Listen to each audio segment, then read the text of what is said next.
Hello there. Welcome back to another episode of Unspoken Reality Podcast.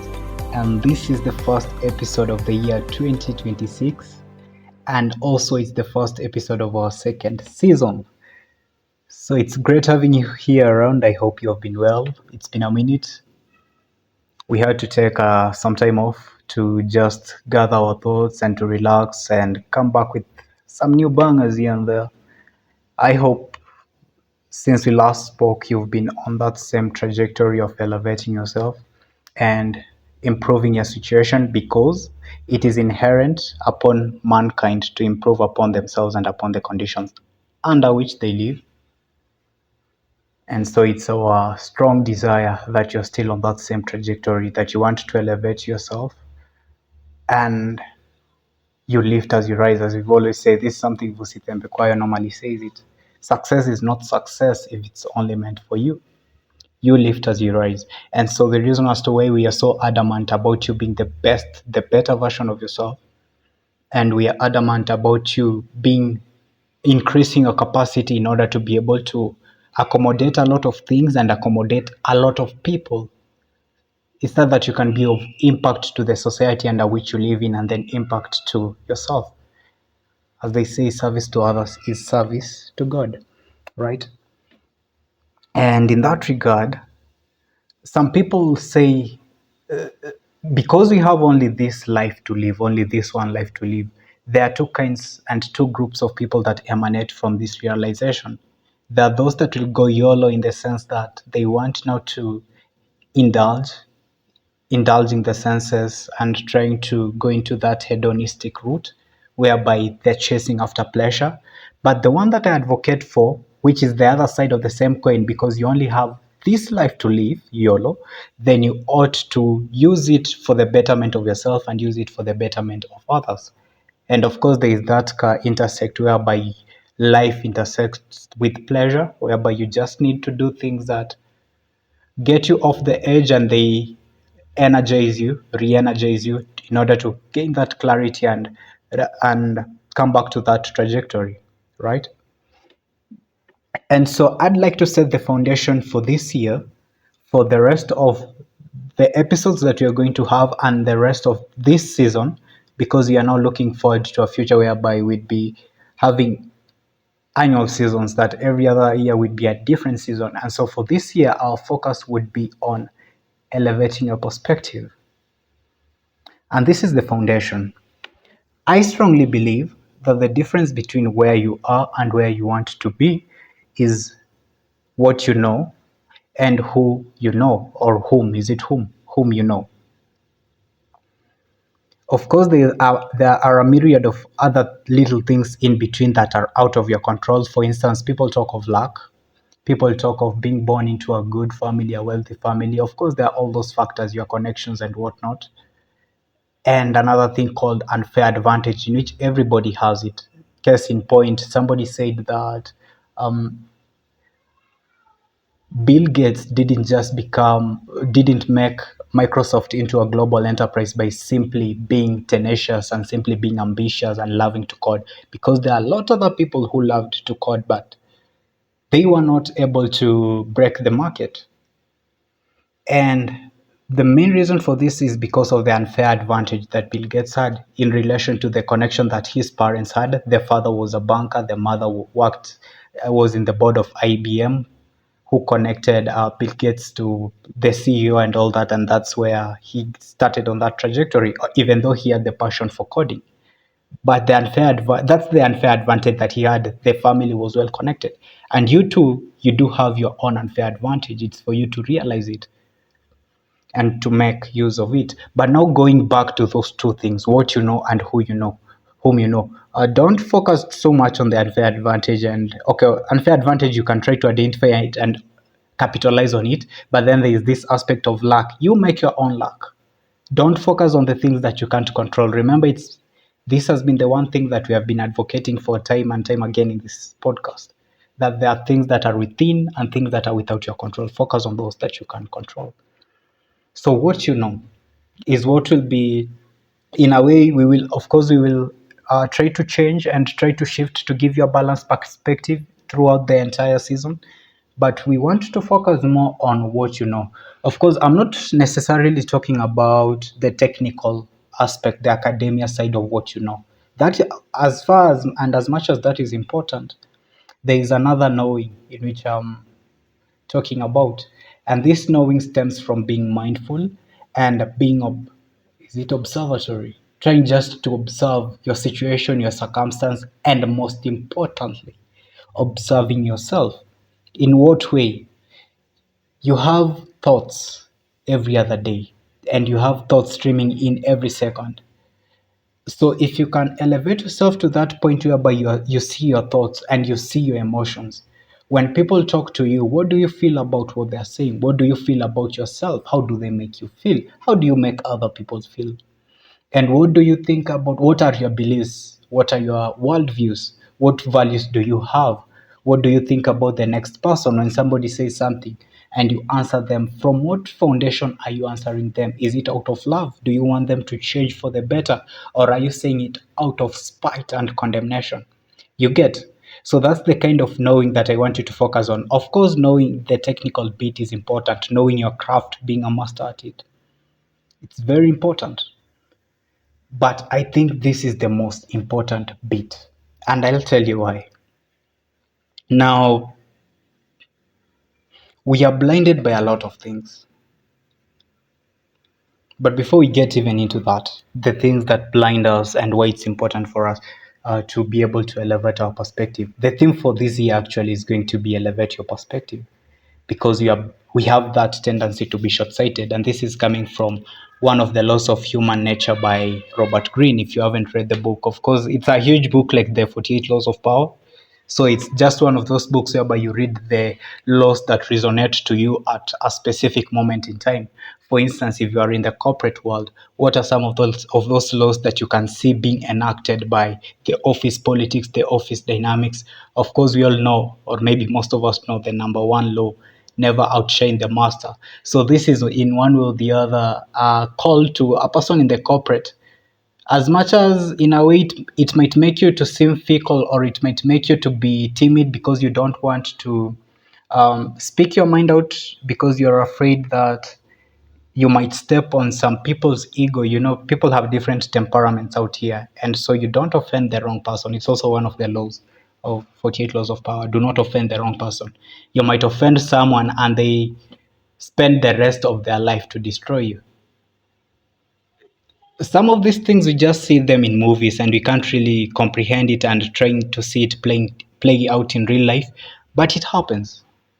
It actually does happen. Maybe even if not in a clear manner and in a straightforward, covert manner, it might be subtle.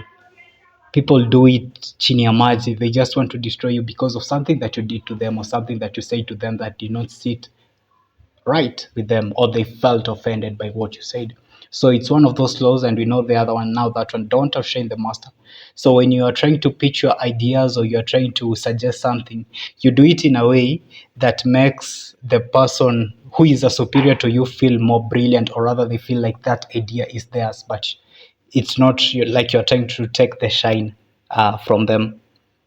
This is the same principle in leadership, that you're supposed to, when you look at it from the other way now, when you're acting to your subordinates and you want to create a team that works together to realize the vision, is that you don't rebuke in public. You praise in public, but you rebuke in private. It's one of those things. So once you understand those dynamics, it's going to make your relationship with other people to be smooth, to be seamless, and to be much easier. Okay, so that's beside the point. So as I was saying, it's one of the laws of human nature by Robert Greene, that we as human beings are short-sighted. There are things that we don't see. We are looking at it, but we are not seeing. And it takes several things in order for us to be able to elevate our perspective. And the reason why I want this to be the theme of this year is because our perception in a way limits us.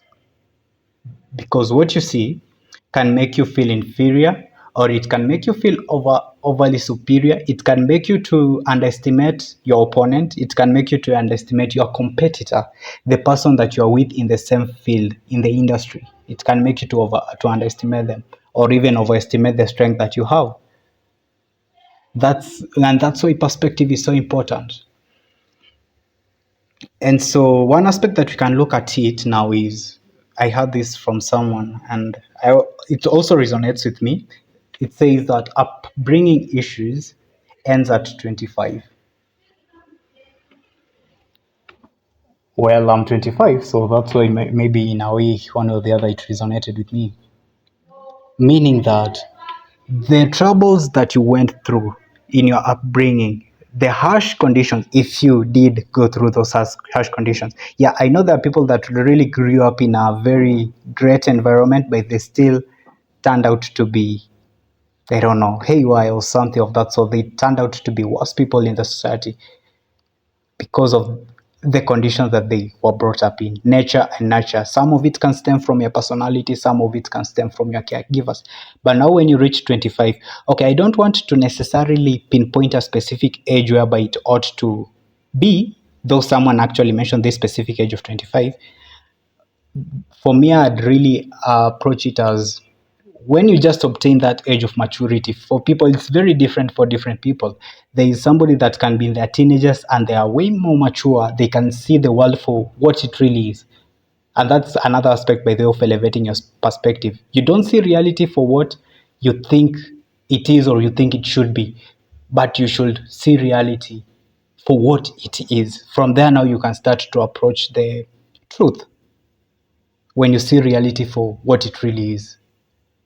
Though they normally say that we see reality for what we are, not how it is. And so these upbringing issues ought to end at 25 and whatever the age you want it to be, in the sense that when you are past that age of now, you can be able to comprehend things, you can be able to understand the universe, how it works, and you can be in conversations with people and actually share your ideas, articulate them clearly, and you can be able to run a thought up to its logical conclusion. Then I'd say you're in that age whereby you can rationally critique the things that happened to you and you can set them where they were. The trauma that you went through when you were a child, it's now your responsibility for you to unravel that. You don't go hurting other people because you are hurt when you are young. You are now beyond that age where you keep blaming your parents for the things that happened to you, for what they give you, for what they gave you, and for what they did not give you, and for the environment that you grew up in. It's now upon you to work on yourself and to make sure that those things don't inhibit you and don't limit you from advancing into the next stage. So when we are talking about perspective, this, and we are talking now about elevating that perspective, it's basically going up. Because to elevate, the meaning of the word to elevate, like elevator, something that goes up, okay, over, even though elevator goes down as well. But when you elevate as an act of going up, then you want to shift your perspective, or you want to come to that point whereby you can have a field view. Is it called a field view or an aerial view, a bird's eye view, in order to see the whole map, in order to see the whole picture? That process of elevating is like a painter. You know the way a painter can paint a canvas, they paint with the different brush strokes and whatnot, and then they step back in order to take a whole view of what it is they're painting. Perhaps they were painting an eye of a person, and then they take a step back in order now to see how that eye fits in the whole autonomy. Is it autonomy? And the whole dichotomy of this person. Anatomy, autonomy. What's autonomy? Anatomy of that person, how it all fits together. So this is important in order for you to do that in everything that you say, in everything that you think about, and how you step into action. You have to be able to see the bigger picture. Even when you are in arguments with someone, even though I don't really like to call it arguments, arguments is when people are shouting with each other. In philosophy, they talk about arguments as being that kind of discussion whereby you want to have your idea, you want to have your premise to be accepted as the truth. And that's what actually argument is all about, not what people define it as. Oh, they were bickering, they were shouting at each other. I believe you can be calm when you're speaking and you still get your points across, because You have a certain perspective, the other person has a different perspective from yours, and so this argument is simply a discussion whereby you're presenting your premises, you're presenting your facts and what you think to be actually true, and then this other person, you give them room to give you their point of view, and then after you can have a consensus and agree on the best way forward. Basically, that's an argument. This shouting and calling each other names, those are fallacies. And it's something that you, as a thinking person, as a person that has elevated your perspective, you don't have to engage in and engage with. The moment that communication breaks down, of course, you can't get the message that it's intended. So you just step back and see. So another, okay, I want to get ahead of myself. Maybe I might forget this. One of the best way for you to elevate your perspective in conversations and in the social setup is to be calm and non-reactive. When people say something, take a moment to ponder on it. Take a pause. We've talked about this in the previous episode on pausing and just trying to appreciate things the way they are.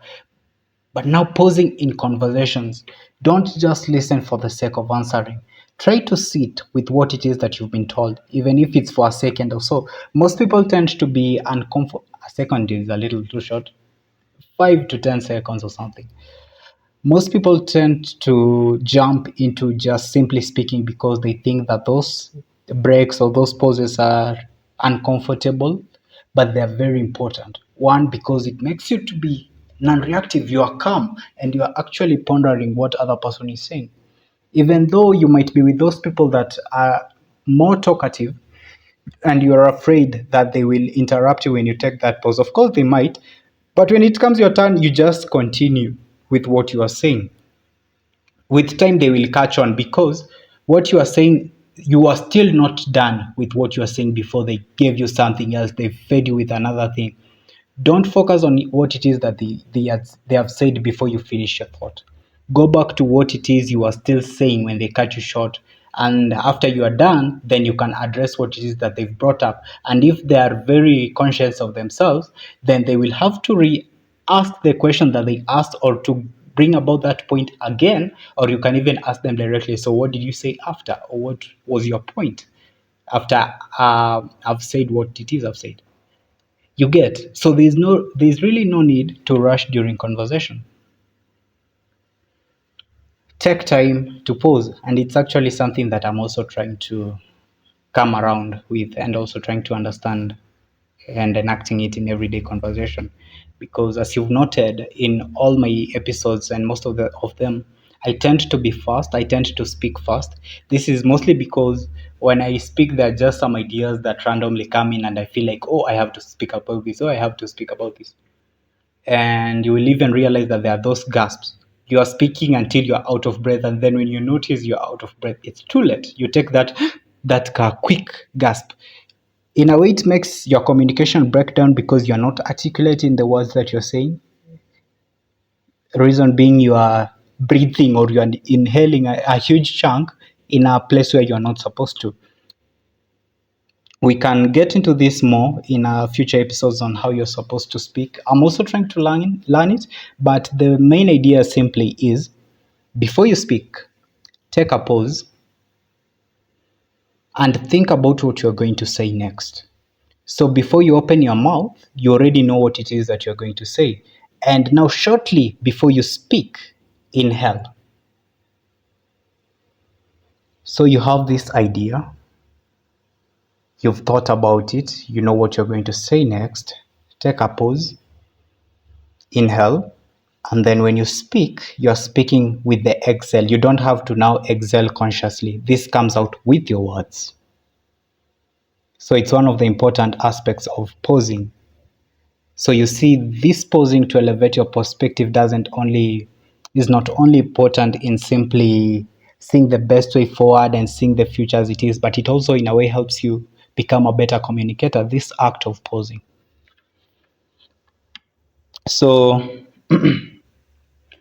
historically, we can look at, there's this example that is coming to mind. I don't remember the name of this person, but it's the person that said the universe, the world as it is, as we know it, is not a huge chunk of land as the church used to believe. He had gone for that voyage or something of that. I don't believe it's Galileo or Columbus. I'll look into the history in order to get it. But there was this somebody, we learned him in earth science. When he came back, he was castigated for that by saying that no, the earth is divided, is not a huge landmass as you used to think. There are different continents actually. And the church was like, no, what do you mean? Because they believed that the church was central. It was not the church, sorry, the earth was central to God, that God had created it as a centerpiece of the universe. And so when you say it's not a huge chunk of land, what exactly do you mean? So this guy was imprisoned and something of that sort. And as you look at it from the element of perspective, what was done to him was simply done by people who had a low perception. They had a different and a wrong perspective of what the earth is. That's why it's important for you to elevate your perspective. A lot of heinous crimes have been committed because people did not have the right perspective. A lot of relationships have ended because people did not have the right perspective. They thought or they assumed that their perception was the right perception, and forgetting reality. We see reality based on who we are, not how reality is. And that's why it's important for you to learn to see the reality for what it really is. When somebody is telling you something, I strongly believe that words should not hurt you. As much as people can tell you hurtful things, words themselves are not supposed to hurt you. Why? Because words are just words, they are facts. If somebody tells you something nasty, then it reveals to you the kind of person that they are, and then you establish boundaries on where you want them to be in your life, whether to be or not to be. Get it? So when you look at that from that point, in a way it makes life a little bit easier, because it's just like you're creating a filter system, a superior filter system in which you get to know and you get to choose who becomes a valuable part of your life.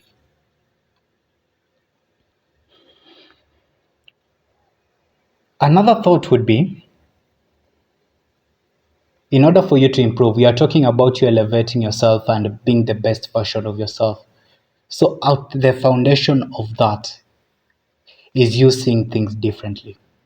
And not only differently, seeing things in the right way, understanding politics for what it is, understanding economics for what it is, and understanding the world in general for what it is.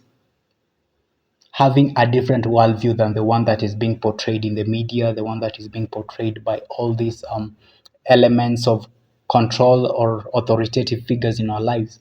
Try to see things differently.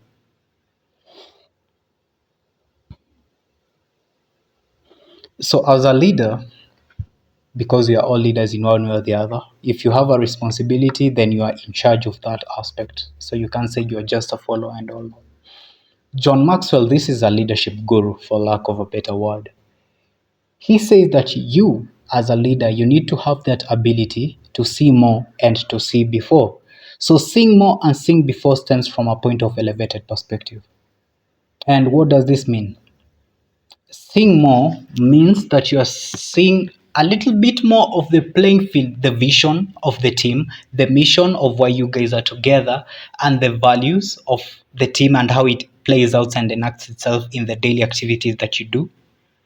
So you've seen more, and so that means you see more of the roles where this person fits in the whole dichotomy and in the whole grand scheme of things when it comes to how the team moves forward. You've seen more of that. And seeing before means that you've seen it before they do. It stems from a point of an of elevated perspective. That's why you, as a reader, and as any person for that matter, even if you are not in any leadership position, you need to expose yourself to a lot of different informations and different worldviews, different perspective from different people. And that means you read a lot, you watch a lot. It could be a lot of documentaries. I wouldn't necessarily advocate for it to be a lot of movies per se, unless there are those educative movies and whatnot. But I strongly believe that every other thing in this world can be a data. You can get something out of it. You can watch this movie that is really great, and you, in a way, you get to understand how the world really works, how team functions and whatnot. But also you need now to be intentional about what it is you're watching, how frequently you watch it, and in what duration. The inhibitors, I guess, of seeing more and seeing before as a leader is that you tend to, especially if you're ambitious and if you're very creative, you will tend to be the one that comes up with ideas most of the time. And the downside of this, if you're especially if you're in the executive position, you're like the vice chair or you're the chair, you're the CEO, being the person that comes up with ideas every other time, especially if they are great ideas and they are ideas that work, will make your team to feel inferior to you. That every other time they come to you with an idea, they'll tend to feel that the idea is not the best. And so it's important for you to balance. When you elevate your perspective, you balance. What have you seen? What are the personalities of the people that you interact with? When you put ideas to them, do they feel offended that you've cast down the ideas, or do they actually compliment it and be like, yeah, by the way, the idea that you have given is very brilliant? You have to understand the personalities of people. Personally, I take criticism very well, or I tend to think I do. Because if I do something for you and then you tell me, no, this work is shit, maybe tell it in a different way, perhaps. But it doesn't offend me, because especially if it's coming from a point of good intention and not malice, that you're just really speaking your mind about the quality of my work, I will take it as constructive criticism, and I will now want to ask you, how then did you want us to do it? What are some of the ideas that you have? And then we go and enact that idea without any bad blood, any enmity between us. That's how I take feedback. But most people, you would find that they don't really take it well. They feel that you are attacking them as the person and not the idea. And so elevating your perspective and seeing things differently will also help you to be able to see how you present your ideas and how you present your thoughts to different groups of people. It's not necessarily being manipulative per se, but it's just being conscious of how people receive the information that you give. So, as I had mentioned earlier, in life you are limited or elevated by the perception that you hold. What you have, the things that you have access to, the kind of friend groups that you have, what you think about yourself, all of these are limited or elevated by the perception that you hold. So, how do you see the world? Are you calling the world dirty just because you forgot to clean the lenses of your glasses? You get, we see things differently. And that's why you cannot really sympathize. Is it sympathize or empathize? One of the two with somebody when they're in a calamity, when they're in a distressful situation, or even when they're happy, because you can't really see what it is that they are seeing.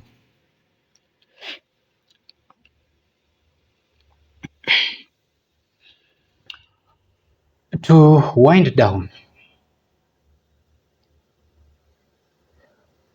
the main place where most people tend to have short-sightedness and a limited perspective is when it comes to relationships, romantic and non-romantic relationships altogether, because how we relate with each other determines whether we are going to have longevity in our friendship or we are going to have longevity in our romantic relationship. It's simply based on what you're seeing at the moment. If your partner says something to you and you take it badly, you take it as if they meant to hurt you, the problem might not necessarily be what it is that they said. I strongly detest this thing whereby they say it's not what you said, it's how you said it. How then was I supposed to say it? Maybe I tend to speak like that. You get? And maybe in that moment also, something just spiked that I shouted or something. Though I also don't advocate for shouting. That's a wrong analogy actually. You can say, as I'd mentioned earlier, you can just speak calmly and still get your point across. This thing has really to be clarified. When you say it's not what you said, it's how you said it, what exactly do you mean? And is there a better way that I could have said it? What does it look like? Because when you tell someone it's not what you said, it's how you said it. And then they ask you, how could I have said it better? And then you don't know. You see, there is a bit of confusion that it's coming, and from those difference in perception, then communication tends to break, because someone is seeing malice and another person is saying, well, I was just trying to pass the communication across. You get? So the other bit would be that this blind-sightedness, also this short-sightedness, also inhibits the kind of people that you are in a relationship with, because you don't get to see the whole picture. We don't get to see this person for who they really are. And the reason for that would be, as I had mentioned earlier, is we are blinded by a lot of things. There are things that cloud our judgment. Okay, kando na mihadarati. There are things that cloud our judgment. The heat of the moment, like your emotions are so heightened that you don't see everything. Anger, it could be anger. You are so angry. I don't know why. You are just angry. You are shouting, you are kicking things. It could be excitement also can cloud you, by the way. It can cloud your judgment and it can inhibit your vision. Fear of the unknown, the future, you're just jittery, you don't know what the future is going to look like, and it clouds your judgment, it inhibiting you from seeing reality for what it really is. I play chess and I play a lot, and one of the things that makes you to lose in a game of chess, there are many things, there are many things, but one of the major one, and this is especially crucial to beginners, is when you lose sight of the whole board. You are too focused on a certain piece. I remember when I was in Form 1, I played with, was this guy Form 3 or a Form 2? And he was really great at the game. So I played with him and he offered me the queen. And I was like, oh, a queen. For those who don't play, queen is a very powerful piece in chess. It's worth, is it 8 or 9 points? And it has the moves of every other piece apart from the knight. But it has the move of every piece. You know, different pieces are constrained to only the moves that they can. Otherwise, you will be making an illegal move. But a queen is powerful because it has the moves of all the pieces combined apart from the knight. It can't only move as a knight, but it can move as every other piece. So we were playing this game and this guy offered the queen and I was like, what a fool. You just gave up a queen. It was a free piece and I ate. And the next move that he played was a checkmate, meaning I lost the game. My king was captured. So you see, this is a problem that is very eminent in beginners.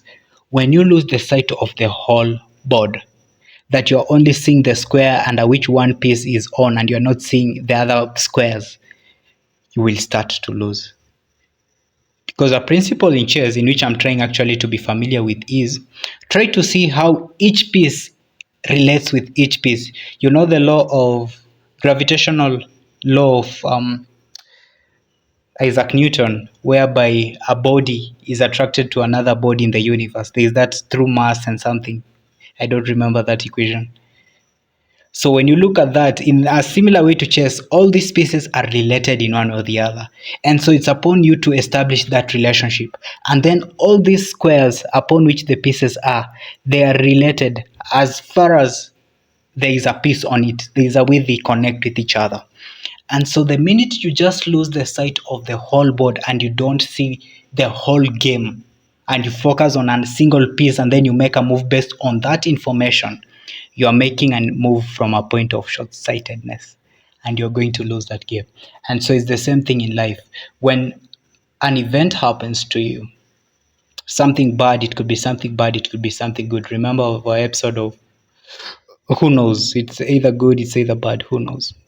So it could be something good, it could be something bad. Who knows? So when you see this situation for just this situation alone and you don't step back like a painter on a canvas to see the whole picture, you are losing sight of reality.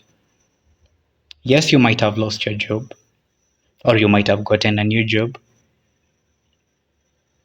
You might have gone for masters, or you are in a process of revamping your CV. But do you see this process as how it fits to the grand scheme of things? I know it might be a tough call and it might be a challenge to you in order to understand, by the way, what's really the grand scheme of things. Am I just limited to the things that I do day in and day out? Am I limited to the 8 to 5? Am I just, is this my life? Is this what I was meant to do? Yeah, so when you take a step back and ask yourself, when you go to work 8 to 5, why am I really going to work? Why does it matter that I'm going to work? For whom does it matter? What do I become in the process of doing the things that I'm doing? And those are some of the questions that you ask yourself in order to align to the reality of the universe and to the reality of your existence. There are a lot of questions that you are still pondering on. If maybe you haven't, then with time you will come to that.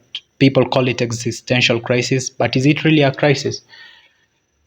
When you start asking questions like, why by the way am I here? Why am I doing the things that I'm doing? What is it that motivates you to wake up every other day? No, apart from getting money, I believe that when you become more mature, you will transcend this need of getting money, that you're only chasing after money. This is another aspect of elevating your perspective, by the way, that you attract success. You don't chase after success. You don't chase after it. You become valuable enough to people, and success, that money that you want, will come because you're providing value to someone. So elevate your perspective to see this. So last reason, why is it important for you to elevate your perspective? You might say it's because you're in a relationship with people. You don't live in an island. You are not in a vacuum. You live in a universe with other people, and you have to establish relationships. Otherwise, society in a way will crumble. The civilization as we know it will be different. So they say time reveals the character of someone, but you don't necessarily have that luxury of time, especially when it comes to dating, by the way. So when you don't have that luxury of time, that you can't see someone continually, you are just there, you are circumnavigating their life, that becomes stalking. You have to have all these elements that will enable you to see people for who they really are, and especially in a short span of time. If there are things that you can see from someone that will make you to have an accurate description of the personality that they have and the kind of people that they really are, then it will be important for you to know whether you're going to have a bright future with them or not. Most people tend to linger and they tend to stay when they don't have accurate information. It might not be 100% the information, but it will be enough for you to make a decision. I'm not advocating for analysis paralysis, no, that you stay something analyzing, trying to look at every angle, not necessarily.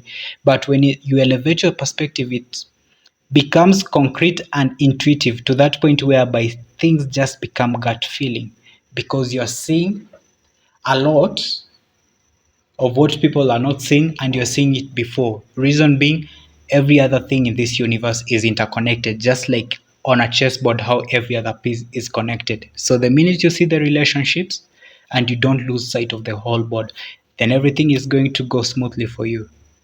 But is that the point really, for it to go smoothly? Well, who knows? Maybe it's to make your life here on earth a little bit bearable and a little bit easier. But then again, who knows? I know that's a lot. A lot I've put on you on one episode, but we really hope to demystify everything when it comes to elevating your perspective in order for you to become the best version of yourself, how you're seeing conversations and how you're taking in things.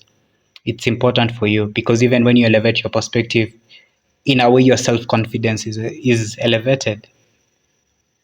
Why? Because why not?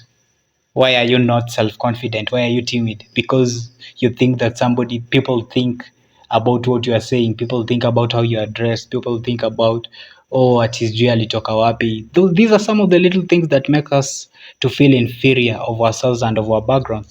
But when you really look at them from this angle and you elevate your perspective, a lot of things will become an issue that, I don't care about that. Doesn't matter to me. What's the point? You get? So yeah, That's the first episode of this year, and that's how we are going to set the pace. Remember, the theme for this year is elevate your perspective. Try to see things clearly. If you think you know something, then entertain the thought that you really don't and look again. So until we meet again on the next episode, shalom.